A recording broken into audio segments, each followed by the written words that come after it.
కూజంతం రామ రామేతి మధురం మధురాక్షరం ఆరుహ్య కవితా శాఖాం వందే వాల్మీకి కోకిలం. హరి ఓం. పరమేశ్వర స్వరూపమైన సభకి నమస్కారం.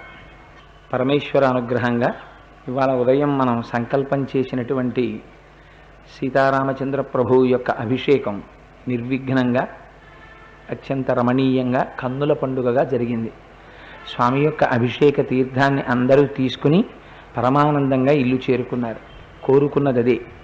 అందరి ఆ అభిషేకం జరిగి అందరూ ఆ అభిషేక తీర్థం పుచ్చుకొని అందరి కోరికలు తీర్చగలిగిన ఏకైక శక్తి పరమేశ్వరుడు ఒక్కడే. కాబట్టి అందరూ మనశ్శాంతిగా జీవించాలి, సంతోషంగా ఉండాలనే కదా రామాయణ ప్రవచనం ప్రారంభం చేసింది. అందుకని తదంతర్గతమైనటువంటి అభిషేక క్రతువు కూడా పరమేశ్వరుడు నిర్విఘ్నంగా సుఖప్రదంగా దాన్ని పూర్తి చేయించాడు. దానికి వేరొక్కసారి సీతారామచంద్ర ప్రభువుకి శిరస్సు ఉంచి సాంజలిబంధకంగా ఆయన పాదార విందములకు శిరస్సు తాటించి నమస్కరిస్తూ నిన్నటి రోజు మనం ప్రవచనం పూర్తి చేసేసరికి స్వామి హనుమ సీతమ్మ తల్లి యొక్క జాడని అన్వేషిస్తూ రావణాంతఃపురం సమీపానికి చేరుకున్నారు. ఆ పుష్పక విమానాన్నంతటినీ అన్వేషించారు. ఆ పుష్పక విమానం తాలూకా విశేషాన్ని వివరిస్తూ మహీకృతా పర్వతరాజిపూర్ణా శైలాకృతా వృక్షవితానపూర్ణా వృక్షాకృతా పుష్పవితానపూర్ణా పుష్పం కృతం కేసరపత్రపూర్ణం. ఇంకంతకన్నా గొప్పది ప్రపంచంలో ఏముంటుంది? ఈ భూమండలం మీద ఎన్ని పర్వతాలున్నాయో అన్ని పర్వతాలు కూడా అక్కడ చెక్కబడ్డాయి. ప్రతి పర్వతం మీద ఉన్నటువంటి చెట్లు చెక్కబడ్డాయి, చెట్లకున్న పుష్పాలు చెక్కబడ్డాయి, పుష్పాలకున్నటువంటి కేసరములు చెక్కబడ్డాయి. అంత అందంగా ఉన్నటువంటి ఆ పుష్పక విమానంలోకి స్వామి హనుమ ప్రవేశించారు. నిన్నటి రోజున ఒక మాట చెప్పుకున్నాం. రావణుని యొక్క దుర్వృత్తికి మనకి సాక్ష్యంగా నిలబడేది అక్కడే ఉన్నటువంటి లక్ష్మీదేవి యొక్క మూర్తిని నమస్కారం చేస్తాడు. కానీ తెల్లవారుజామున నిద్ర లేవగానే సీతమ్మ తల్లి యందు కాముకుడై అశోకవనానికి వెడుతూ ఉంటాడు. ఎంత వేదం చదువుకున్నా, ఎంత తపస్సు చేసినా, ఎంత భక్తి కలిగినా, ఎంత పూజ చేసినా నడువడి లేనటువంటి వ్యక్తి రావణాసురుడు. నడువడి ఎప్పుడు భ్రష్టమైపోతుందో అప్పుడు మనిషి మానవత్వాన్ని వదిలిపెట్టేసినట్టే. దానివల్ల ప్రమాదకరమైనటువంటి పరిస్థితులు ఏర్పడతాయి. జ్ఞానము ఉండడం ఒకెత్తు, వేదం చదువుకోవడం ఒకెత్తు, ఉపనిషత్ సారం ఉండడం ఒకెత్తు. ఇన్ని ఉండడం ఒకెత్తు, దాన్ని ఆచరణలో పెట్టడం ఒకెత్తు. అనుష్ఠాన పర్యంతం లేనటువంటి విద్య ప్రమాదహేతువు. ఎందుచేత అంటే పోతన గారు భాగవతంలో ఒక మాట అంటారు, జ్ఞాన కలునిలోని శరదయోలి. ప్రపంచం తొందరగా నమ్మేది ఎవరిని నమ్ముతుంది అంటే భగవత్ సంబంధం ఉన్నవాడినే తొందరగా నమ్ముతుంది.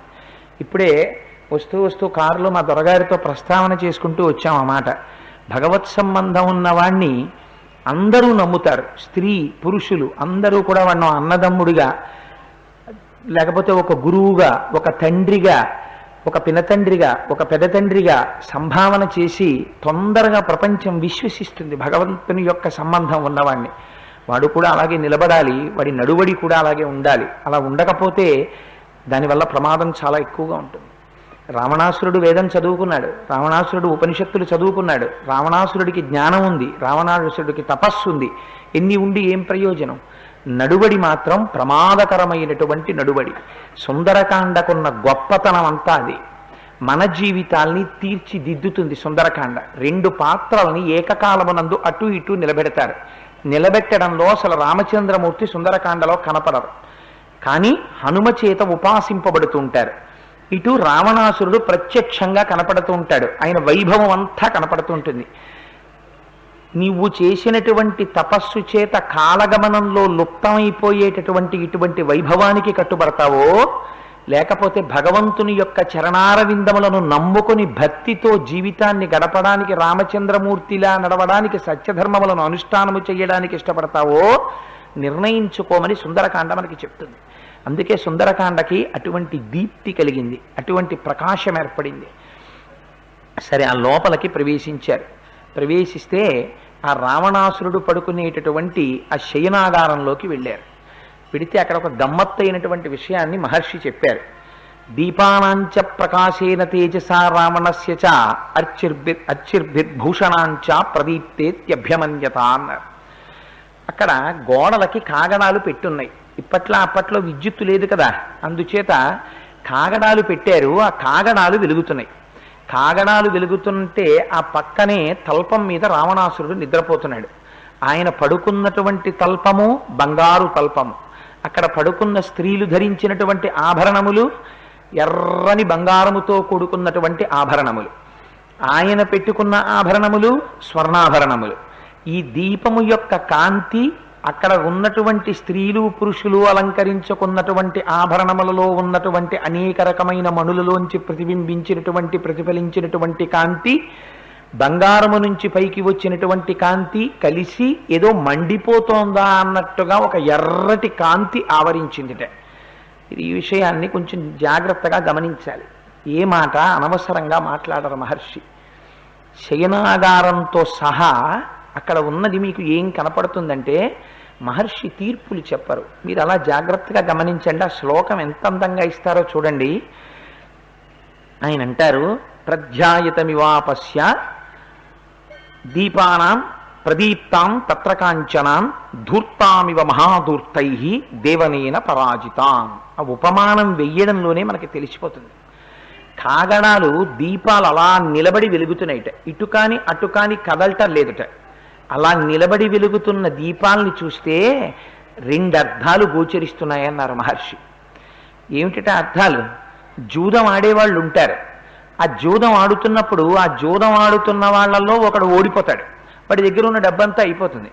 అయిపోయిన తర్వాత అయ్యో పాపం ఇంటి దగ్గర ఉన్న సమస్తం పట్టుకొచ్చి పెట్టాడు, పెళ్ళం మెళ్ళో పుస్తెళ్తాడు కూడా పట్టుకొచ్చి పెట్టేశాడు రా, మనమే కదా గెలిచిన వాళ్ళం పంచుకు తినేశాం, పోన్లేరా పాపం నువ్వు ఆడరా కాసేపని వాళ్ళేమనరు. డబ్బులు అయిపోగానే లేచిపోమంటారు. లేచిపోమ్మన్న తర్వాత కూడా జూదానికి ఉన్నటువంటి గొప్పతనం ఏమిటంటే వాడు ఇంటికి వెళ్ళాడు. లేచిపోయి ఈ పక్కవాడు పట్టుకున్నటువంటి ముక్కల్లోకి అలా చూస్తూ ఉంటాడు. అలా గుడ్లప్పగించి చూస్తున్నటువంటి జూదర్ ఎలా ఉంటాడో ఆ నిలబడిపోయి వెలుగుతున్న దీపాలు అలా ఉన్నాయిట. కాదుట.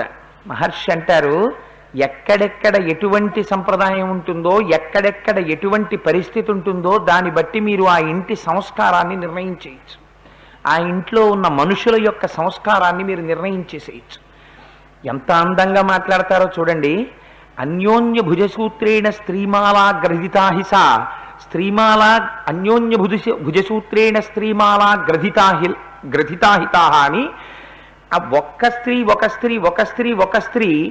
ఒకరి మీద ఒకరు చేతులు వేసుకు పడుకున్నారట. పడుకుంటే మహర్షి ఒక అందమైన మాట అంటారు. అక్కడ పడుకున్నటువంటి స్త్రీలు ఎవ్వరికీ కూడా ఒంటి మీద వస్త్రం సరిగ్గా లేదు అలా మహర్షి అనరు. ఆ మాట రచనలో ఉన్నటువంటి వైశిష్ట్యం చూడండి.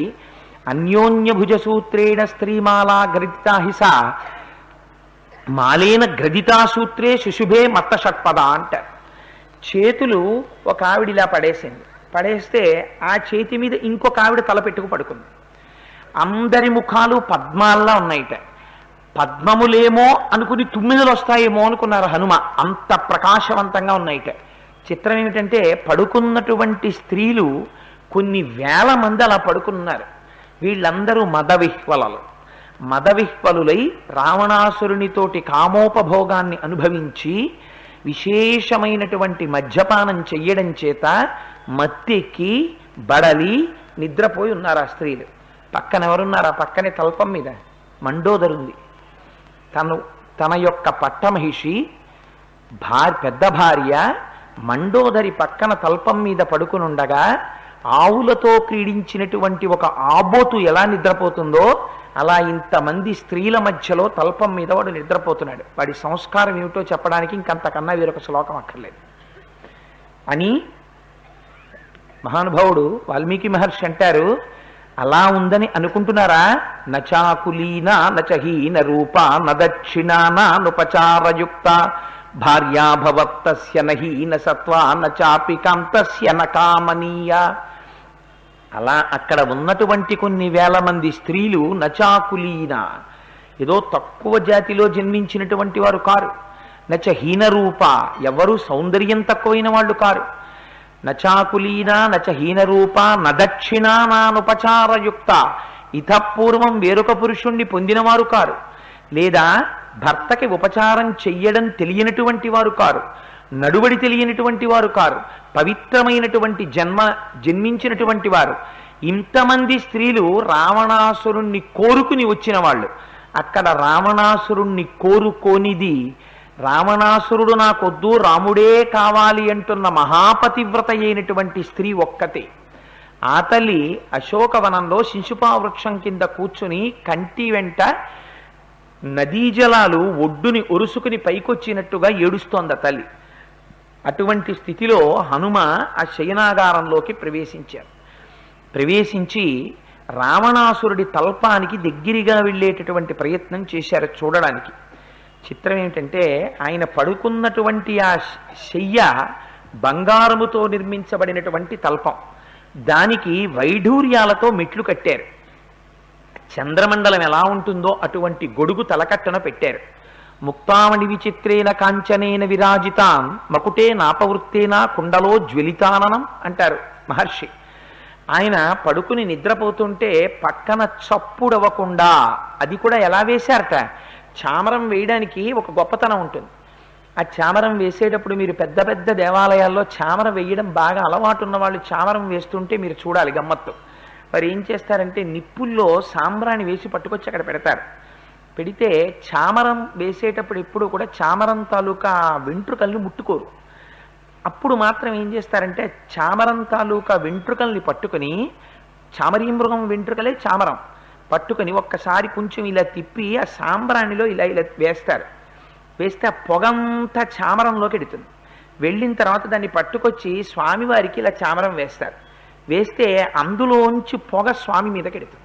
అంటే తీసుకొచ్చి సాంబ్రాణి కానీ వేరొక ధూపం కానీ పెడితే అది కొంచెం ఎక్కువ మోతాదులో స్వామి ముక్కులో పెడితే గబుక్కునైన ఉక్కిరి బిక్కిరి అవుతారేమో అని అలా వేరు. ఎంత భక్తితో వేస్తారంటే చామరం వెయ్యడంలో, ధూపం చూపించడంలో మీ భక్తి తెలిసిపోతుంది. పూజ చేసేటప్పుడు జాగ్రత్తగా చెయ్యాలి. అంతేకాని పువ్వులు అక్కడున్నాయని ఇలా తీసి ఇలా పారేస్తూ ఉండడం, ఇష్టం వచ్చినట్టు చేయకూడదు. చేసేటప్పుడు దానికి ఒక కట్టుబాటు ఉండాలి, దానికి ఒక నియమం ఉండాలి, దానికి ఒక షరతు ఉండాలి. అందుచేత ఆయనకి చామరం వేసేటటువంటి వాళ్ళు చుట్టూ నిలబడినటువంటి ఉత్తమాంగనలైనటువంటి స్త్రీలు అందులోకి అనేక రకములైనటువంటి పరిమళ ద్రవ్యాల్ని చేర్చారట. చేర్చి నిద్రపోతూ ఉండగా జాగ్రత్తగా చామరం వీస్తున్నారు. ఎక్కడ చప్పుడు అవ్వకూడదు, ఆయనకి నిద్రాభంగం కలగకూడదు.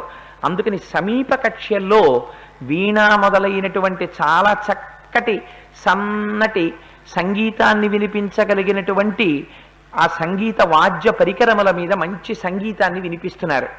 ఆయన ఉత్తమమైనటువంటి ఆస్తరణం పరచబడి ఉంది ఆ తల్పం మీద. ఆ పరుపు మీద పడుకునున్నాడు. పడుకునున్నప్పుడు గమ్మత్తు ఏమిటంటే ఒక్కటే తల. ఆయనకి మహేశ్వర వరసంపన్నుడు. యుద్ధ భూమిలోకి వెళ్ళినా, సభామంటపంలోకి వెళ్ళినా 10 శిరస్సులు వస్తాయి, 20 చేతులు వస్తాయి. ఆ 20 చేతుల్ని ఖండించినా మళ్ళీ చేతులు పుడతాయి, తలకాయలు గిల్లేసినా మళ్ళీ తలకాయలు వస్తాయి. అటువంటి వరసంపన్నుడు. నిద్రపోతున్నప్పుడు మాత్రం ఒక్క తలకాయతోనే ఉంటాడు, 2 చేతులతోనే ఉంటాడు, కామరూపి. కానీ అలా ఉండడం వెనకాల తత్వంలో ఏం చెప్తారంటే మనస్సు నిద్రపోతున్నప్పుడు ఇంకా జ్ఞానేంద్రియాలు, కర్మేంద్రియాలు, వాటికి సంబంధించినటువంటి ప్రవృత్తి నివృత్తి ఇవేం ఉండవు. అందుకనే అన్ని చేతులు ఉండవు, 2 చేతులతో ఒక్క శిరస్సుతో పడుకుని ఉంటాడు. ఆ పడుకున్నప్పుడు మకుటేనాపవృత్తేనా కుండలో జ్వలితానినం. ఆ పెట్టుకున్న కిరీటం కొద్దిగా వదులైంది తల మీద. వదులై ఈ తలభాగం కనపడుతోంది. ఈ కుండలములు పెట్టుకున్నాడు, ఇవి ప్రకాశిస్తున్నాయి. ప్రకాశించి ఈ గండభాగములు మెరుస్తున్నాయి ఆ కుండలముల యొక్క కాంతి చేత. మకుటేనాపవృత్తేనా కుండలో జ్వలితాననం. అలా పడుకుని ఆ ఉత్తమమైనటువంటి ఆస్తరణం మీద నిద్రపోతున్నాడు. స్వామి హనుమ దగ్గరికి వెళ్ళారు. వాల్మీకి మహర్షి దగ్గర చాలా గొప్పతనం. ఋషివాక్యం అంటే అలాగే ఉంటుంది. ఆయనకేం పక్షపాతం ఉండదు. రామచంద్రమూర్తి కదా వెనకేసుకొద్దాం, హనుమ కదా వెనకేసుకొద్దాం, రావణుడు కదా మంచి అయినా చెడైనా నిందిద్దాం, ఇలా ఉండరు. ఏదో ఒక పాత్ర పట్టుకుంటే ఆ పాత్ర మీద మమకారంతో పాత్రలు మార్చే అలవాటు వాల్మీకి మహర్షికి లేదు. అందుకే రావణాసురుని యొక్క గొప్పతనం ఏమిటో చెప్పవలసినటువంటి అవసరం వస్తే నిర్దాక్షిణ్యంగా మాట్లాడతారు ఆయన గొప్పతనం గురించి. హనుమ అంతటి వారు నిద్రపోతున్న రావణాసురుని యొక్క తల్పం దగ్గరికి వెడితే వాడి యొక్క రోమకూపాల్లోంచి కొడుతోందట బ్రహ్మతేజస్సు. అంత తపస్సు వాడిది. సామాన్యమైన తపస్సు కాదు. అందులోంచి కొడుతున్నటువంటి తేజస్సు చేత తొలగదోయబడ్డారట హనుమ. అమ్మ బాబోయ్, దగ్గరికి వెళ్ళి చూడడమే అని విసిరేసినట్టుగా పక్కకి వెళ్ళిపోయారట.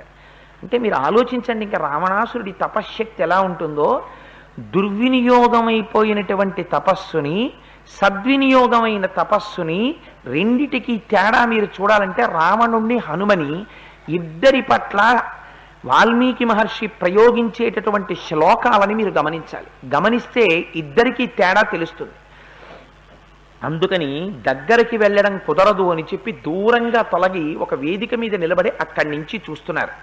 చూస్తుంటే తస్మిన్ జీమూత సంకాశం ప్రదీప్తోత్తమ కుండలం లోహితాక్షం మహాబాహుం మహారజితవాసనం ఐరావత విషాణగ్రైరాపీడన కృతైవ్రణౌ వజ్రోల్లిఖిత పీనాంసౌ విష్ణుచక్ర పరీక్షితౌ పీనౌ సమసుజాతాంసౌ సంగతౌ బలసంయుతౌ సులక్షణ నకాంగుష్టౌ స్వంగుళీతలలక్షితౌ మాషరాశ ప్రతీకాశం నిశ్వసంతం భుజంగవత్ గాంగే మహతితోయాంతే ప్రసుప్తమివ కుంజరం సంహతౌ పరిఘాకారౌ వృత్తౌ కరికరోపమౌ విక్షిప్త శయనే శుభ్రే పంచశీర్షా వివోరగౌ అంటారు మహర్షి.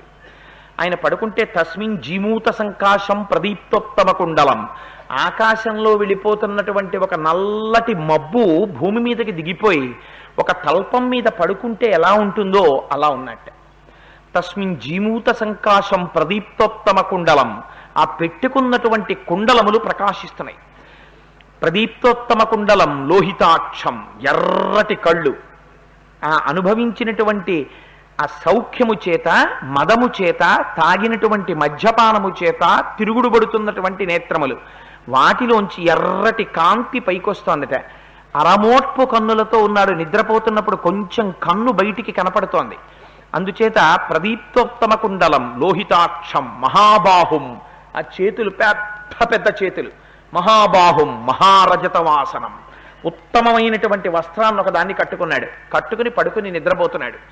ఐరావత విషాణగ్రైరాపీడన కృతైవ్రణౌ వజ్రోల్లిఖిత పీనాంసౌ విష్ణుచక్ర పరీక్షితౌ. ఐరావత విషాణగ్రై అంటే దేవేంద్రుడు కూర్చునేటటువంటి ఐరావతం తన దంతముల చేత కుమ్మితే ఏర్పడినటువంటి గాయములు శరీరం మీద కనపడుతున్నాయి. ఎందుకని ఆభరణములు ఎక్కువగా పెట్టుకుని లేడు, నిద్రపోతున్నాడు. ఆ పైన ఉన్నటువంటి ఉత్తరీయాదులు లేవు, జారిపోతే కనపడుతున్నాయి. ఆ ఐరావతం కుమ్మేసినటువంటి గాయాలున్నాయి.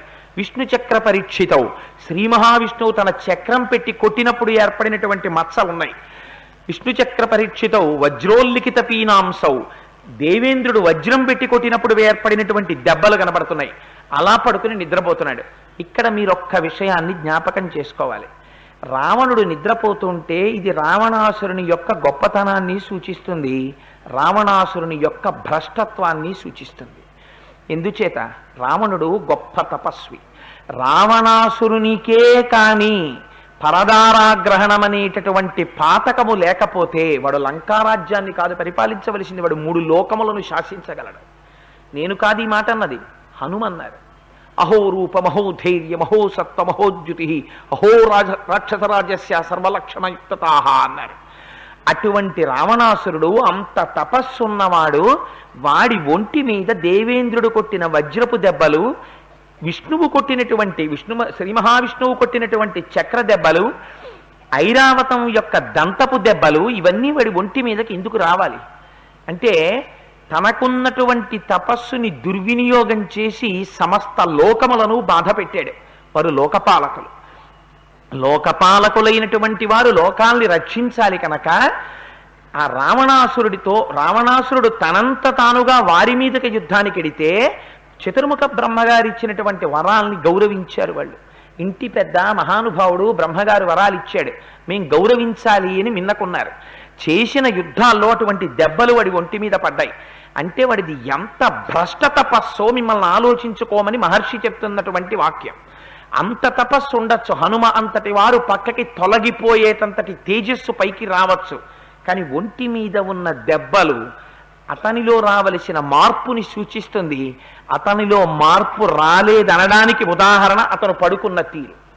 అతను ఎంతగా కామమునకు వశుడైపోయాడో, ఏ కామము చేత రావణుడు నిగ్రహింపబడతాడో, ఏ కామము చేత రావణుడు భవిష్యత్తులో నిహతుడైపోతాడో ఆ కామాన్ని మహర్షి అక్కడ చూపిస్తున్నారు. కామము పురుషార్థములలో ఒకటి అంతే. 3 పురుషార్థములలో కామము 3వ వంతు అంతే. అది కూడా ధర్మముతో కలిపి ధర్మబద్ధమై వెళ్ళాలి. కానీ రావణాసురుని యొక్క కామం విశృంఖలమైనటువంటి కామం, దానికి అర్థం లేదు పర్థం లేదు, దానికే నిహతుడైపోయాడు. అందుకే యుద్ధకాండలో ఏడ్చింది మండోదరి, నీ ఇంద్రియాలు నిన్ను చంపేయా, రాముడు చంపలేదు అంది. అందుచేత ఐరావత విషాణగ్రైరాపీడన కృతైవ్రణౌ వజ్రోల్లిఖిత పీనాంసౌ విష్ణుచక్ర పరీక్షితౌ పీనౌ సమసుజాతాంసౌ సంగుళీ తలలక్షితౌ అని పీనౌ బాగా బలిసి ఉన్నాయిట ఆ భుజాలు. పడుకునుంటే సమసుజాతాంసౌ చేతి గోళ్ళు ఎర్రటి కాంతితో మెరిసిపోతున్నాయిట. గోళ్లకు ఉండేటటువంటి కాంతి అతను పొందినటువంటి ఐశ్వర్యాన్ని చూపిస్తుంది. సాముద్రిక శాస్త్రంలో గోళ్ళు అంత కాంతివంతంగా ఉంటే అది ఐశ్వర్య లక్షణం. అందుచేత మీ గోళ్ళు చూసుకోకండమ్మా, ఇప్పుడు అక్కర్లేదు వాటి గురించి. అందుకని సులక్షణమకాంగుష్టౌ స్వంగుళీ తలలక్షితౌ మాషరాశ ప్రతీకాశం నిశ్వసంతం భుజంగవత్. మాషరాశ ప్రతీకాశం రాశి పోసేసినటువంటి మినువులు ఎలా ఉంటాయో అలా ఉన్నట్టు. మాషరాశ ప్రతీకాశం నిశ్వసంతం భుజంగవత్. ఆ ఉపమానాలు చూడండి, నిజంగా ఎటువంటి ఉపమానాలు వేస్తారో. నిశ్వసంతం భుజంగవత్, నిద్రపోతున్నటువంటి ఒక పెద్ద పాము. ఆ పాము మిమ్మల్ని చూడలేదు, అది నిద్రపోతోంది. పాము నిద్రపోవడం కూడా చాలా గమ్మత్తుగా నిద్రపోతుంటుంది ఒక్కొక్కసారి. అది కూడా, దానికి కూడా ఒక శరీరం ఉంది కదా, దానికి ఒక బాధ ఉంటుంది కదా. వేసవకాలంలో నా చిన్నతనంలో ఒకసారి ఒక విచిత్రమైనటువంటి సంఘటన చెప్తుండేవారు. అది ఎక్కడికొచ్చి పడుకుంటుందంటే, వేసవి కాలంలో తాపం ఎక్కువైపోతే ఇళ్లల్లో చేతులు కడుక్కోవడం, ఇళ్ళు కడుక్కోవడం ఇలాంటి జరిగిన చోట పూర్వం తూము ఉండి తూము బయట నీళ్లు పెరట్లో ఉన్న మొక్కల్లోకి వెళ్ళిపోవడానికి గాడి ఉండేది. ఇప్పుడంటే అంతంత చోట్లు ఎక్కడున్నాయి, అన్ని మొక్కలు ఎక్కడున్నాయి, ఉన్నవారు ధన్యులు. అందుకని ఆ తూము పక్కన నీటి తడి ఆరకుండా ఎక్కడుంటుందో అక్కడికి వచ్చి చుట్టుకు పడుకునేవి. ఎందుకు అంటే కాస్త ఒంటికి చల్లతనం తగులుతుందని ఆ పరితాపం తట్టుకోలేక వచ్చి అక్కడ చుట్టుకు పడుకునేవి. ఆ పడుకున్నప్పుడు వాటికి కూడా పాపం నిద్ర పట్టేదిలా ఉంది, అలా నిద్ర పట్టేసి ఉండిపోయేవి. అంత గమ్మత్తుగాను పడుకుంటాయి ఆ పావులు. ఎందుకంటే మా ఇంట్లో ఒక సంఘటన జరిగింది. ఇప్పుడు నేను దాని గురించి పెద్ద వేదిక మీద ప్రస్తావన చేయదలుచుకోలేదు కాబట్టి నేను ఆ సంఘటన చెప్పట్లేదు. అంతలా గోధుమ త్రాచులు కూడా అలా పడుకుంటాయి వచ్చి. అలా పడుకున్నటువంటి పాము మిమ్మల్ని చూడకపోవచ్చు. మీరు ఆదమరుపుగా చేయకడుక్కుందామని ఇలా వెళ్ళారు. వెళ్ళేసరికి ఆ పాము చుట్టుకుని పడుకునుంది. మీరు పావుని చూశారు, పావు మిమ్మల్ని చూసిందో లేదో చూడగలిగినంత శ్రద్ధ మీకేం ఉండదు. అప్పుడు పావు నన్ను చూస్తోందా చుట్టలేదా అని ఇలా వెళ్ళి చూస్తారేమిటది. చుట్టుకు పడుకుంటే అది బుస్సు మనలేదు, తలెత్తలేదు, పడగ విప్పలేదు, అంతే. మీరు వెనక్కి వెళ్ళిపోతారు ఇంట్లోకి. వెళ్ళిపోయి మెల్లిగా ఎవరినో పిలిచి చెప్తారు, పావు పడుకుందని అన్న తర్వాత వాళ్ళు బయటికి వెడతారు. వెళ్ళి చూసి వచ్చి అక్కడ ఏం లేదు కానీ పెద్ద చార పడింది, వెళ్ళిపోయిందిలా ఉంది అంటారు. వెళ్ళిపోయిందిలే అని చెప్పి మీరు హాయిగా నేల మీద తాపేసుకు పడుకుంటారా? మీరు పడుకోలేరు. ఎందుకు పడుకోలేరు? అది చూసిందో చూడలేదో అనుమానం ఉంటే చాలు మీకు భయమే. వాడు పడుకున్నాడు, వాడు పడుకున్నప్పుడు వాడిని చూసినా భయమే. ఒకవేళ వాడు కానీ చూశాడేమో అని. వాడు కానీ చూశాడా, చూపు అలాంటిది, అవతల వాళ్ళు ఏదుంటే అది ఎత్తుకుపోతాడు. అందుకని నిశ్వసంతం భుజంగవత్ గాంగే మహతితోయాంతే ప్రసుప్తమివ కుంజరం. ఎటువంటి ఉపమానాలు వేసేసారో చూడండి. అది గంగా నదిలో స్నానం చేసింది ఒక ఏనుగు. స్నానం చేసి అక్కడ ఉన్నటువంటి ఒక పెద్ద ఇసుక తిన్నె మీద పడుకుంది. మీరు కూడా గంగలో స్నానం చేద్దామని వెళ్ళారు. అదేదో నల్లరాళ్ళ గుట్ట అనుకున్నారు. పడవ దాటేసి దిగేసి గంగలో స్నానం చేసి వెనక్కి తిరిగి చూశారు. ఒక ఏనుగు స్నానం చేసి పడుకునుంది, పెద్ద ఏనుగు. మీరు చూశారు. చూసి ఆహాహా ఏనుగా గంగలో స్నానం చేశావే, నీ జన్మ చరితార్థం అని మీరు అనగలరా? అనలేరు. ఎందుకని? ఏనుగుకో లక్షణం ఉంటుంది. ఏనుగు యొక్క స్నానానికి ఒక్కదానికే గజస్నానం అని పేరు. మీరు పట్టుకెళ్ళి ఎన్ని సబ్బులెట్టి ఏనుగు రుద్దండి, ఏనుగును రుద్ది స్నానం చేయించిన ఇలా బయటికి రాగానే దుమ్ము ధూళి ఎక్కడున్నాయో చూసుకుంటుంది. చూసుకుని తొండంతో తీసి నెత్తి మీద పోసేసుకుంటుంది. పోసేసుకుని ఒళ్ళంతా ఎండుటాకులు, దుమ్ము ధూళి పనికిరాని వస్తువులు వేసేసుకుని మళ్ళీ వెళ్ళిపోతుంది. అదో గమ్మత్తు. అలా వెళ్ళిపోయినా ఏనుగే. అలా వీడు నిద్రపోతున్నాడు కాబట్టి అలా ఉన్నాడు నిశ్శబ్దంగా. వాడు కానీ నిద్ర లేచాడా మళ్ళీ మొదలు వీధుల్లో తిరుగుతాడు, దుమ్మంతా తెచ్చి మీదోసుకుంటాడు. అక్కరలేని అన్ని విషయాల వైపుకి తిరిగేటటువంటి అలవాటు ఉన్నవాడు. అందుకని గాంగే మహతితో యాంతే ప్రసుప్త వివకుంజరం సంహతౌ పరిఘాకారౌ వృత్తౌ కరికరూపమౌ విక్షిప్త శయనే శుభ్రే పంచశీర్షా వివోరగౌ. ఆయన పడుకుంటే సంహతవు పరిఘాకారవు. మనం ఇంటికి బీమ్స్ అని వేస్తాం. ఆ బీమ్స్ ఎలా ఉంటాయో అలా ఉంటాయి వాడి చేతులు. అంటే ఇంకా చెయ్యి, ఇంకా ఆయుధం ఎందుకు, ఆ చేతితో కొడితే చాలు పడిపోతాడు యువతలవాడు. అందుకని అటువంటి పరిఘల లాంటి చేతులుట. ఆ రెండు చేతులు ఇలా పెట్టుకుని నిద్రపోతున్నాడు. నిద్రపోతుంటే 5 వేళ్ళు కనపడుతున్నాయి మెరిసిపోతూ. ఈ 5 వేళ్ళు ఎలా ఉన్నాయంటేట 5 తలల పావులు 2 పడుకుంటే ఎలా ఉంటాయో అలా ఉన్నాయిట. ఇప్పుడు వాడు నిద్ర లేచి ఆ 2 చేతులు ఇలా కదిపాడు అనుకోండి, ఎవరు వస్తున్నట్టు? 2 5 చేతుల పాములతో కూడుకున్నవాడు వస్తున్నట్టు. ఇంకా ఎవడైనా ఎదురు వెళ్తాడా వాడికి? అంటే వాడి ప్రవృత్తి ఎటువంటిదో, వాడి మనస్సు ఎలా ఉంటుందో, వాడి తపశ్శక్తి ఎంత ఉన్నా ఇవాళ వాడి మనస్సు ఎటువంటి భ్రష్ట స్థితిలో ఉందో మహర్షి నిరూపిస్తున్నారు. అందుకే అంత తపస్సు చేసినా రావణాసురుని యొక్క వైభవం ప్రకాశించకపోవడానికి కారణం అది. రావణాసురుడి యొక్క గొప్పతనం రావణాసురుడు అలా పడుకున్నట్ట అని వినడానికి కాదు సుందరకాండ. ఎంత తపస్సు ఉన్న రావణాసురుడు పడుకుంటే నిష్పక్షపాతమైనటువంటి ఋషి చేత ఇలా చెప్పబడితే మనకి కూడా పాపచింతనతో కూడినటువంటి జీవితము లోపల ఉండి పైకి ఎంత పూజలు చేసేవాళ్ళే కనపడినా ఉపయోగమేమి, చూసేవాడొకడు చూస్తూనే ఉన్నాడు, జ్ఞాపకం పెట్టుకో. అందుచేత సంహతౌ పరిఘాకారౌ వృత్తౌ కరికరూపమౌ విక్షిప్త శయనే శుభ్రే పంచశీర్షా వివోరగౌ. అటువంటి రావణాసురుణ్ణి ఆ స్తంభం మించి చూశారట హనుమ. అమ్మ బాబో, ఏమి ప్రకాశం, ఏమి తేజస్సు, ఏమి ద్యుతితో ఉన్నాడు రా మహానుభావుడు అనుకున్నారు. అనుకుని స్తంభం దిగారు. స్త్రీలలో కదా సీతమ్మని వెతకాలి, అందుకని అక్కడ ఉన్నటువంటి స్త్రీలందరినీ వెతికారు. మహర్షి చెప్పినటువంటి గమ్మత్తైన మాట ఏమిటంటే, పక్కవారు కట్టుకున్నటువంటి చీర తీసి తన మీద దుప్పటీగా వేసుకున్నది అన్నారు. అంటే దాని అర్థం ఏమిటి? పక్కవారి ఒంటి మీద చీర ఉన్నట్టా? లేనట్టే. అటువంటి స్థితిలో మహర్షి చూశారు. అన్యామాలింగ శుశ్రోణి ప్రసుప్త మదవిహ్వల అన్నారు. ఇంకా దారుణమైన సన్నివేశం. ఇది ఎవరి గురించి చెప్పడం సుందరకాండలో? అవి మనకి వర్ణించి చెప్పడం కాదు మహర్షి యొక్క ప్రయోజనం. వేరొకరి గొప్పతనాన్ని చెప్పడానికి చెప్తున్నారు. వాళ్ళందరూ సామాన్యమైన కాంతలు కారు. యక్ష గంధర్వ కిన్నెర కింపురుష కాంతలు వాళ్ళందరూ. వాళ్ళు ఒక ఆమె మృదంగాన్ని గట్టిగా కౌగిలించుకుంది. ఒక ఆవిడ నాట్యం చేస్తూ చేస్తూ నిద్రైపోయింది. ఒక ఆవిడ పాట పాడుతూ పాడుతూ నిద్రపోయింది. ఒక ఆవిడ మృదంగం వాయిస్తూ వాయిస్తూ నిద్రపోయింది. ఒక ఆవిడ వేణువు ఊదుతూ ఊదుతూ నిద్రపోయింది. ఇంకొక ఆవిడ వీణ వాయిస్తూ వాయిస్తూ నిద్రపోయింది. నిద్రపోయేటప్పుడు వీళ్ళందరూ ఆ సంగీత పరికరాలని గట్టిగా కౌగిలించుకున్నారు. కౌగిలించుకుని వాటి వైపుకి చుంబిస్తున్నారు నిద్రలో. ఏమని? అది రావణాసురుని యొక్క ముఖం అనుకుని చుంబిస్తున్నటువంటి ఒక్క స్త్రీ ఒంటి మీద సరి అయినటువంటి స్థితిలో ఆభరణం కాని, ఒక్కరి ఒంటి మీద పూలదండ సరిగ్గా కాని, ఒక్కరి ఒంటి మీద బట్ట సరిగ్గా కాని లేవు. ఇంకా ఇక్కడి నుంచి పానశాలకు ఎడతారు హనుమ. అక్కడికి వెళ్ళినప్పుడైతే అసలు ఒంటి మీద నూలు పోగులేని స్త్రీల్ని చూశారు. గమ్మత్తేమిటో తెలుసా? ఇంతమందిని చూస్తుంటే ఆయన చూసేది సీతమ్మ తల్లిని చూసుకెళ్ళిపోతున్నారు. సీతమ్మ సీతమ్మ సీతమ్మ ఈ భావన తప్ప ఆయనకి ఇంకొక భావన లేదు. వాళ్ళు బట్టలు కట్టుకున్నారో వాళ్ళు బట్టలు కట్టుకోలేదో, వాళ్ళు పడుకున్నారో పడుకోలేదో, వాళ్ళు మధ్యలో కౌగిలించుకున్నారో వేణువు కౌగిలించుకున్నారో ఇలా చూడడం. సీతమ్మని హనుమ చూశారా అంతకుముందు? లిప్త మాత్రం చూశారు పుష్పక విమానంలో రావణాసురుడు తీసుకుని వెళ్ళిపోతున్నప్పుడు. కానీ విశ్వాసం, సీతమ్మ ఇలా ఉండదు, మహాపతివ్రత.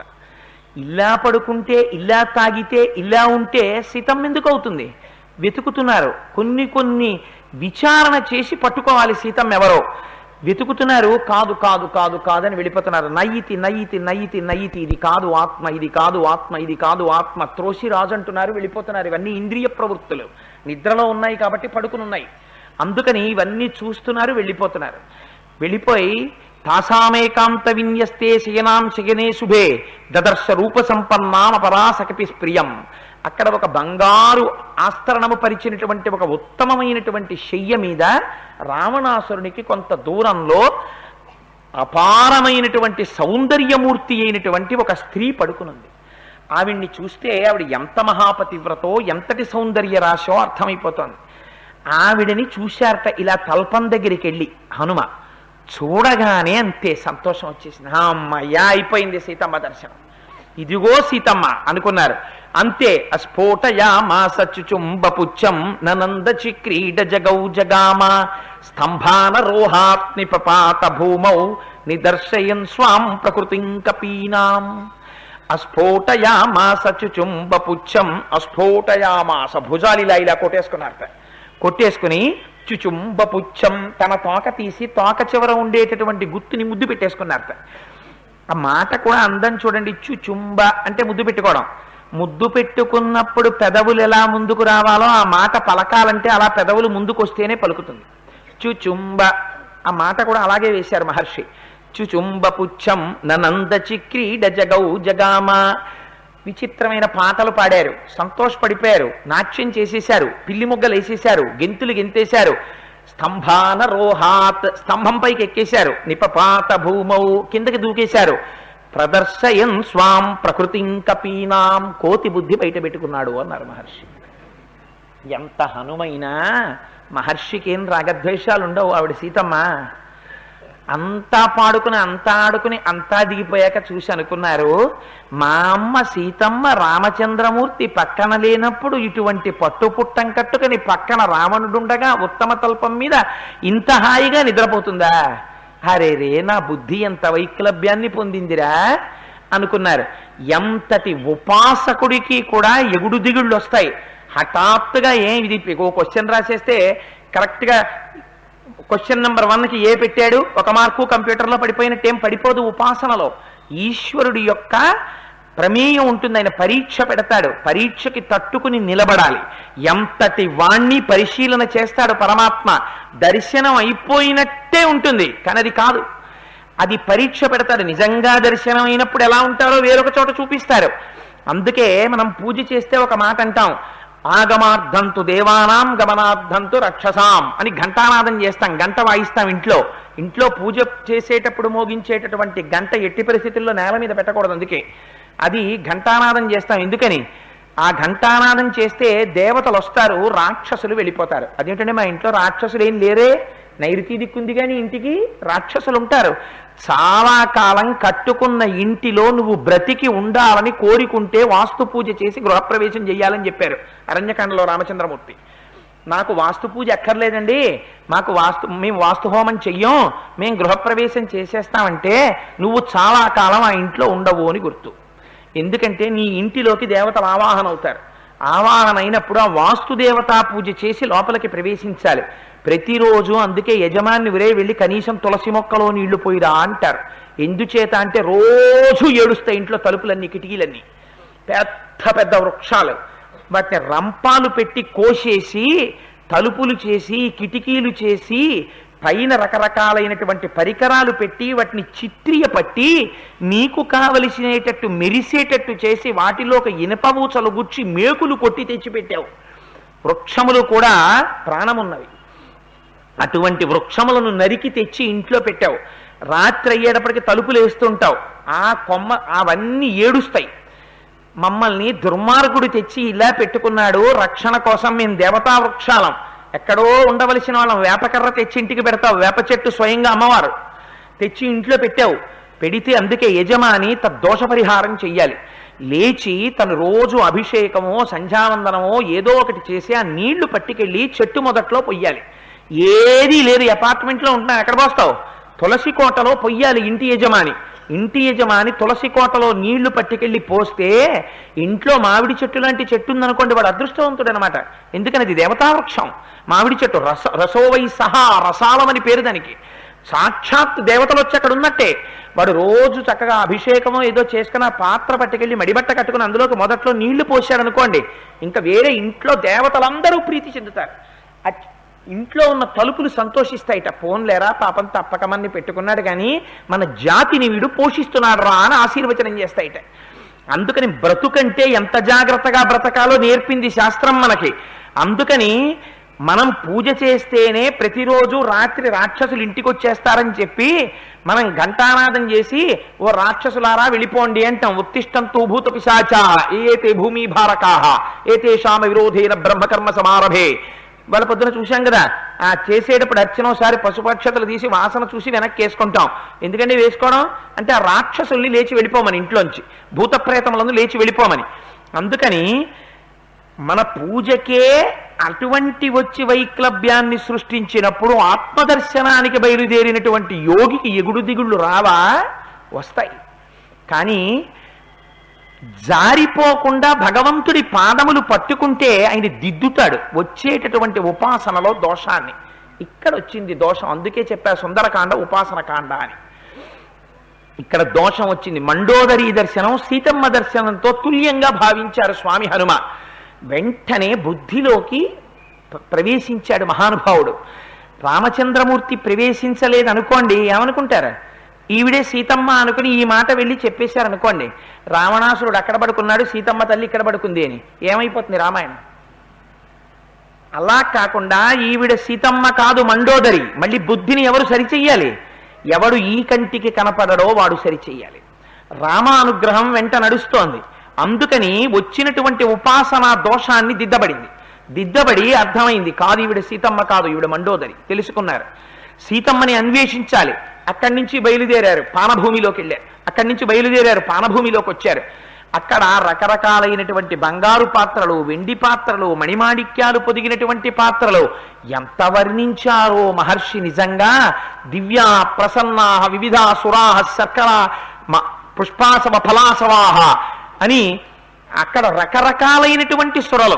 ఇప్పపళ్ళు బాగా పులియపెట్టి తీసినటువంటి సుర, పువ్వులలోంచి తీసినటువంటి కళ్ళు, పళ్ళల్లోంచి తీసినటువంటి కళ్ళు, తేనెలోంచి తీసినటువంటి కళ్ళు, రకరకాలైనటువంటి కళ్ళు, మంచి మధురాతి మధురమైన వాసన వెదజల్లుతోందిట. ఈ వాసనలు ఎలా ఉన్నాయంటే అక్కడ ఉన్నవి పిల్లాండి తల్లి పిలిచినట్టు రా రా అని పిలుస్తున్నట్టు ఉన్నాయిట. కొంతమంది ఆ పానాన్ని సేవించారు. అక్కడ స్త్రీలున్నారు, వారు సగం తాగి వదిలిపెట్టేసినటువంటి పాత్రలు, కింద పడి పగిలిపోయినటువంటి పాత్రలు, వాళ్ళందరూ అదంతా తాగేసి ఉన్నారేమో. ఒక పురుషుడు వేరొక స్త్రీని ఎప్పుడు చూడకూడదో అటువంటి పరిస్థితిలో వాళ్ళందరూ అక్కడ పడుకుని ఉన్నారు. వారందరినీ వెళ్ళి చూశారు. ఎందుకు చూడాలి? ఏమో సీతమ్మ ఎక్కడుంటుంది, స్త్రీలలో ఉండొచ్చు, అందుకని వెళ్ళి చూశారు. చూసి కాదు సీతమ్మ కాదు. అక్కడి నుంచి బయలుదేరారు. మళ్ళీ అక్కడి నుంచి అందరూ ఆహారాన్ని తీసుకునేటటువంటి ప్రదేశం ఏదుందో అక్కడికి వెళ్ళారు. అక్కడికి వెడితే దదర్శ హరిశార్దూలస్తస్య రక్షప్పతే గృహేహే మృగాణాం మహిషాణాంచ వరాహాణాంచ భాగశః. అక్కడ నెమళ్ల యొక్క మాంసం, కోళ్ల యొక్క మాంసం, మేకల మాంసం, గొర్రెల మాంసం, అడవి పందుల మాంసం, రకరకాలైనటువంటి జంతువుల యొక్క మాంసం, భక్ష్యాలు, భోజ్యాలు, లేహ్యాలు, నాలుకతో నాకవలసినటువంటివి, నోటిలోకి తాగవలసినటువంటివి, కలుపుకుని తినవలసినటువంటివి, తమంత తాముగా ఆరగించవలసినటువంటివి, రకరకాలైనటువంటి పదార్థాలన్నీ పెట్టేసి ఉన్నాయి. మీరు ఒక్కటి జ్ఞాపకం పెట్టుకోండి, ఎప్పుడు బయలుదేరారు స్వామి హనుమ అన్వేషణానికి? ఆ రోజు ఉదయం తెల్లవారుజామున తూర్పు దిక్కుకి తిరిగి నమస్కారం చేసి బయలుదేరారు. ఎప్పుడు అన్వేషణం ప్రారంభించారు? రాత్రి ప్రారంభించారు. అది ఎప్పుడు సమయం? రాత్రి 2 గంటల సమయమో అయిపోయింది అప్పటికి. ఈ మధ్యలో ఎక్కడైనా స్వామి హనుమ ఒక తేనె బొట్టు నోట్లో వేసుకున్నట్లు కానీ, ఒక గ్లాసుడు మంచినీళ్లు తాగినట్టు కానీ మీకు ఎక్కడైనా మహర్షి చెప్పారా? ఈశ్వరుని యందు పూనిక ఉంటే నీకు ఆ విషయాలు జ్ఞాపకానికి రాకూడదు. ఆ పూనికతో నువ్వు వెళ్ళిపోతున్నప్పుడు దేహానికి నిజంగా నీరు అవసరమైనా జ్ఞాపకానికి రాదు. ఎందుకని? మనస్సంతా ఎక్కడుంది? సీతాన్వేషణంలోనే. గ్లాసు కనపడినా సీతమ్మ కాదు, నీళ్లు కనపడినా సీతమ్మ కాదు. అది ఉంటుంది తప్ప నీరుగా గ్లాసుగా కనపడిపోయింది అంటే నువ్వు తపస్సు ఎక్కడ చేస్తున్నట్టు? ఏది వెతుకుతున్నారైనా? ఈవిడ సీతమ్మ కాదు, ఈవిడ సీతమ్మ కాదు అంటే లోపల ఎవరున్నారు? సీతమ్మ ఉంది. ఈవిడ సీతమ్మ కాదు, ఈవిడ సీతమ్మ అయితే ఈవిడ సీతమ్మ అంటారు కదా. అంటలేదు. అంటే లోపల మనస్సులో సీతమ్మనే ధ్యానం చేస్తూ తపస్సు చేస్తూ తిరుగుతున్నారు.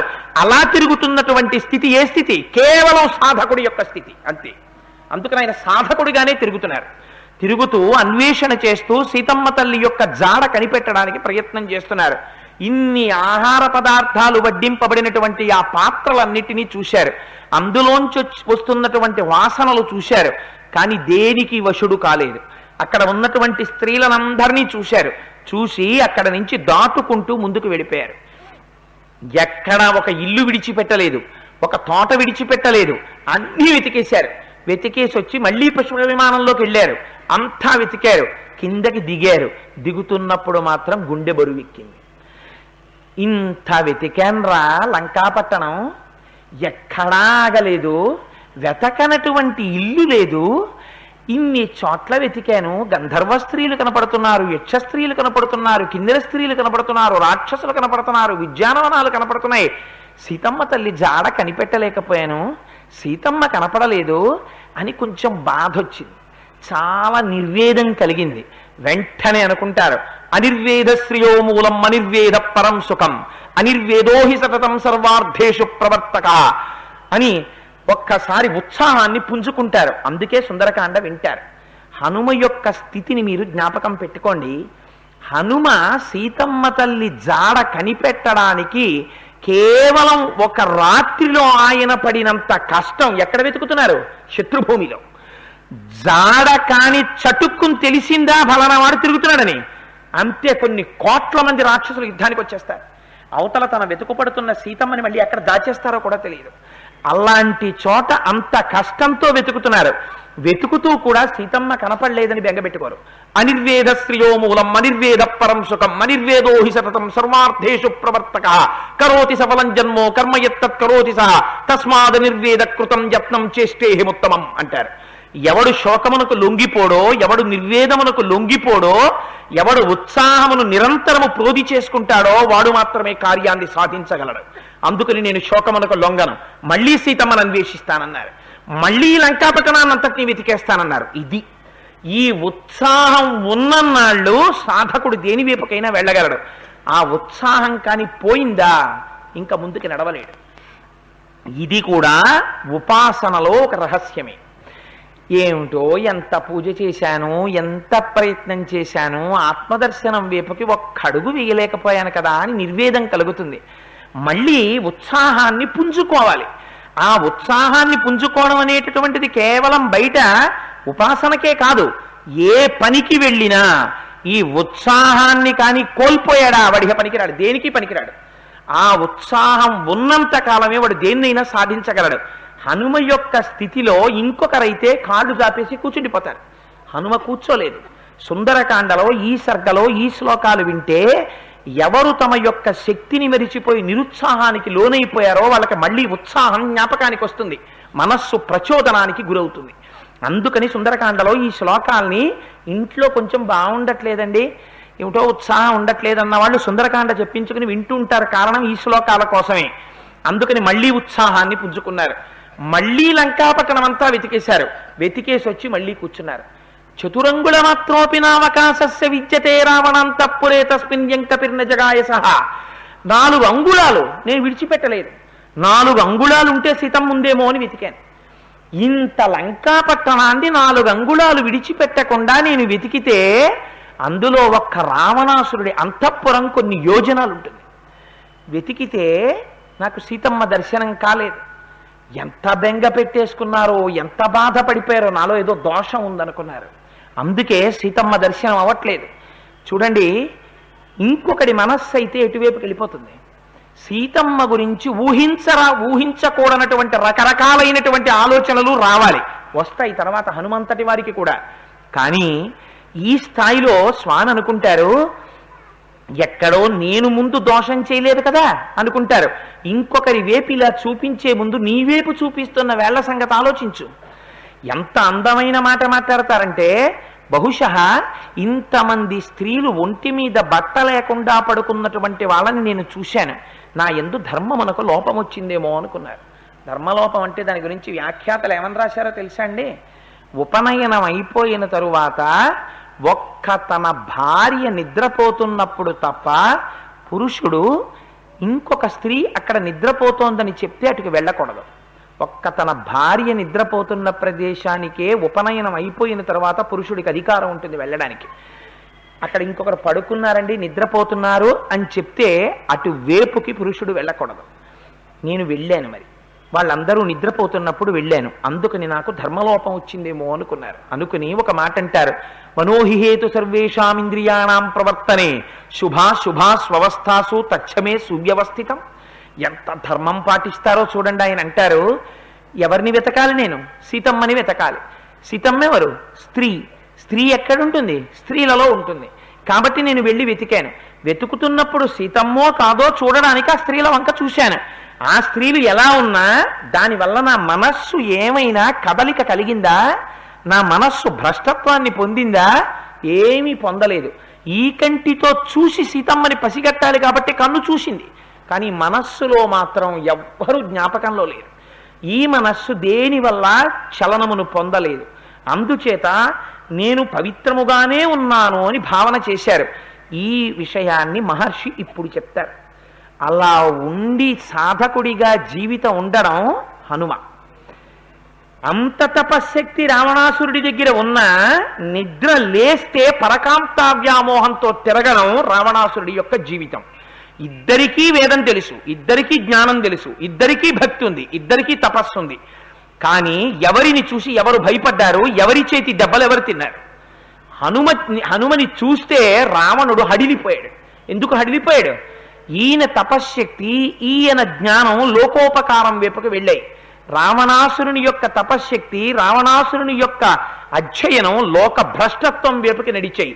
తెలియడం కాదు కావలసింది, నీ నడక ఎలా ఉంది, నీ నడత ఎలా ఉంది, దీన్ని కూడా ఈశ్వరుడు చూస్తాడు. దాన్ని బట్టి నీకు ఫలితం ఇవ్వబడుతుంది. జ్ఞాపకం పెట్టుకో, సుందరకాండ తీర్పు. అందుచేత అనుకున్నారు, నిర్వేదం పొందారు. నేను సీతమ్మ దర్శనం చెయ్యలేకపోయాను, ఇప్పుడు నేను మళ్ళీ తిరిగి ఉత్తర తీరాన్ని చేరుకుంటాను. చేరుకున్న తర్వాత ఒంటికాలి మీద నిలబడి ఉంటారు అక్కడ వానరములన్నీ. పెద్దవాడు జాంబవంతుడున్నాడు, అంగదుడున్నాడు. అడుగుతారు, సీతమ్మ దర్శనం చేశావా అని.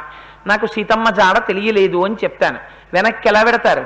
సుగ్రీవుడు అందరినీ సంహరిస్తాడు, వేళ దాటిపోయింది కాబట్టి ఏం చేస్తారు? అందరూ ప్రాయోపవేశం చేస్తారు. ప్రభువు నా గురించి ఎదురు చూస్తుంటాడు, హనుమ రాలేదు దక్షిణ దిక్కు నుంచని. నేను వెళ్ళి సుగ్రీవుడికి ఈ మాట చెప్తాను, సీతమ్మ జాడ కనపడలేదు అని. ఈ మాట వినగానే నేను మిత్రుడికి ఉపకారం చెయ్యలేకపోయాను అని సుగ్రీవుడు ప్రాణం వదిలేస్తాడు. సుగ్రీవుడు ప్రాణం వదిలేయగానే ఉన్న స్నేహితుడు కూడా మరణించాడు అని రామచంద్రమూర్తి వదిలిపెట్టేస్తాడు. రాముడు లేక లక్ష్మణుడు వదిలేస్తాడు. ఇది విని వానరకాంతలందరూ వదిలేస్తారు. తదనంతరం వానరులందరూ మరణిస్తారు. ఈ వార్త ఇక్ష్వాకు వంశానికి అయోధ్య చేరుతుంది. అక్కడ వాళ్ళందరూ మరణిస్తారు. కౌసల్య, సుమిత్ర, కైకేయి మరణిస్తారు. నేను పట్టుకెళ్ళిన వార్త వల్ల ఇంతమంది మరణిస్తారు. ఈ వార్త పట్టుకుని నేను వెడితే ఎంత, వెళ్ళకపోతే ఎంత? మరి సీతమ్మేమైనట్టు? బహుశా రావణాసురుడు వేగంగా తీసుకొస్తున్నప్పుడు తల్లి ఆయన ఒడిలో కొట్టుకోవడంలో జారి సముద్రంలో పడిపోయి ఉంటుంది. ఏ క్రూర మృగాలో తినేసి ఉంటాయి. కాదు, సీతమ్మ అంతటి భీరువు కాదు. ఒకవేళ రావణాసురుడే తీసుకొచ్చి ఎక్కడో బంధించి ఉంటాడు. ఆవిడ తన మాట వినలేదని, తన పాన్పు చేరలేదని ఆవిడ శరీరాన్ని ఖండించి పలహారంగా తినేసి ఉంటాడు.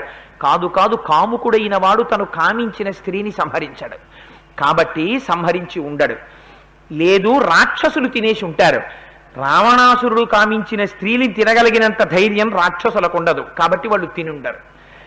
రామచంద్రమూర్తికి సీతమ్మ జాడ తెలియకుండా వీడే ఎక్కడో దాచి ఉంటాడు కాబట్టి ఒక పని చేస్తాను, పశువుని పశుపతికి సమర్పించినట్టు నిద్రపోతున్న రావణాసురుడి 10 తలలు గిల్లేస్తాను.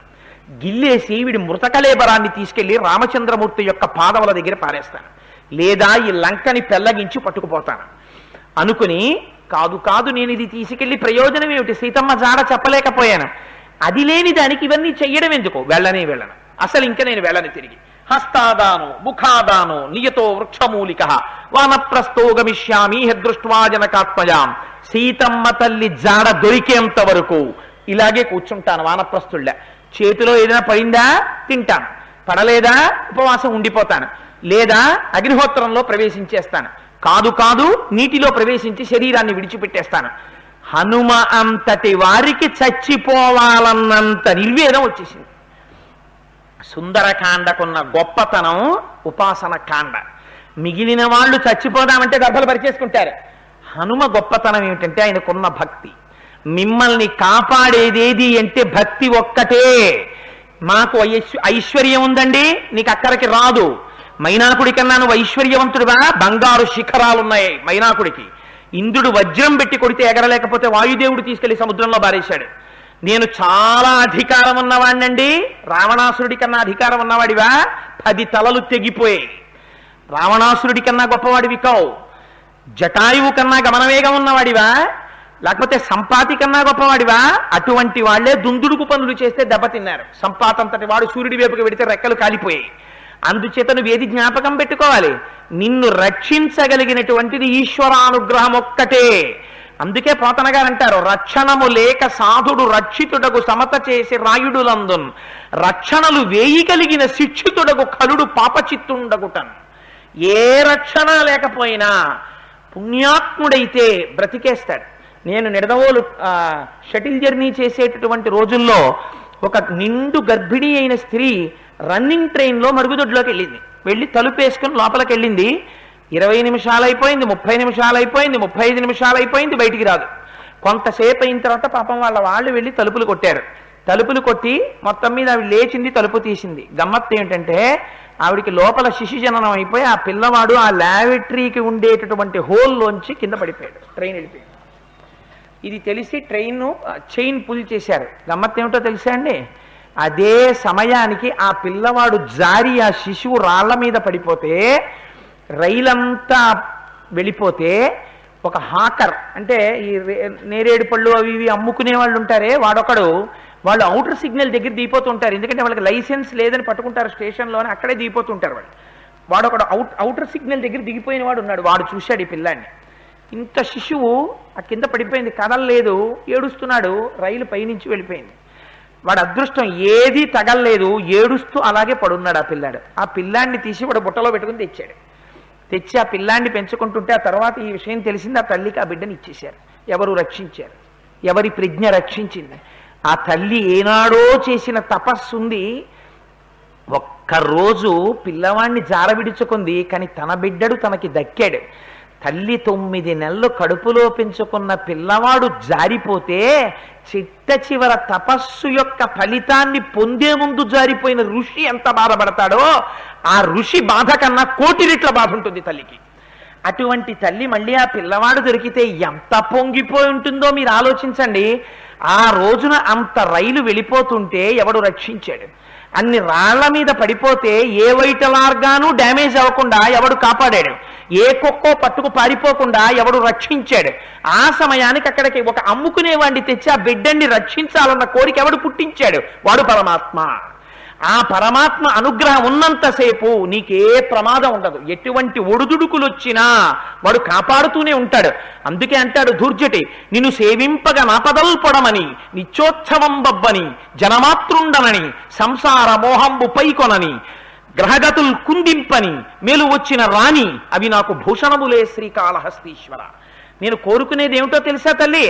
నాకు మాత్రం ఎన్నడూ భక్తి మాత్రం పోకూడదు. నీ పాదముల యందు భక్తిని మాత్రం కటాక్షించు. నరత్వం దేవత్వం నగవన మృగత్వం వశకత పశుత్వం కీటత్వం భవతు విహగత్వాది జననం సదాత్పాదాబ్జ స్మరణ పరమానందలహరి విహారాసక్తం చేద్రూధయమిహకింతేన వపుష అంటారు శంకర భగవత్పాదులు శివానందలహరిలో.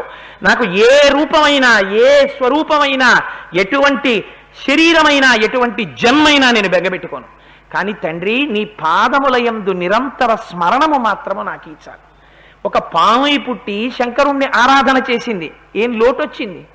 ఏం లోటు రాలేదు. ఒక సాలెపురుగు ఈశ్వరుణ్ణి ఆరాధన చేసింది. ఏ వేదంబు పఠించే లూత భుజగం వేశాస్త్రములు సూచే, ఏ విద్యాభ్యాసమునర్చె కరి చెంచే మంత్రమూహించే, బోధావిర్భావ నిదానములు చదువులయ్యా కాదు, నీ పాద సంసేవాసక్తియ కాక జంతుతతికిన్ శ్రీకాళహస్తీశ్వర అంటాడు ధూర్జటి. పవి పుష్పంబగు అగ్ని మంచగు నాకూపారం భూమిస్థలంబగు శత్రుండతిమిత్రుడో విషము దివ్యాహారమౌ నిన్నగా అవనీమండలి లోపలన్ శివ శివేచ్ఛాభాష నోల్లాసకిన్ శివా నీ నామము సర్వవశ్యకరమౌ శ్రీకాళహస్తీశ్వర. రక్షించేది ఆ నామం ఒక్కటే, ఆ భక్తి ఒక్కటే. అందుకే ఇంత వైక్లభ్యాన్ని పొందినటువంటి హనుమకి వెంటనే బుద్ధి ప్రచోదనం చేశారు స్వామి. మరణించడం ఏమిటి? ఆత్మహత్య మహాపాతకం, శరీరాన్ని విడిచిపెట్టడం. మళ్ళీ ఉత్సాహాన్ని పొంది మళ్ళీ బయలుదేరుతానన్నారు. ఎక్కడొచ్చింది దోషం ఒక్కసారి విచారణ చేశారు. ఆలోచన చేశారు. ఎక్కడో పొరపాటు జరిగింది ఉపాసనలో, అమ్మ దర్శనం కలగట్లేదు నాకు అనుకున్నారు. ఒక్కసారి మళ్ళీ ప్రార్థన చేశారు.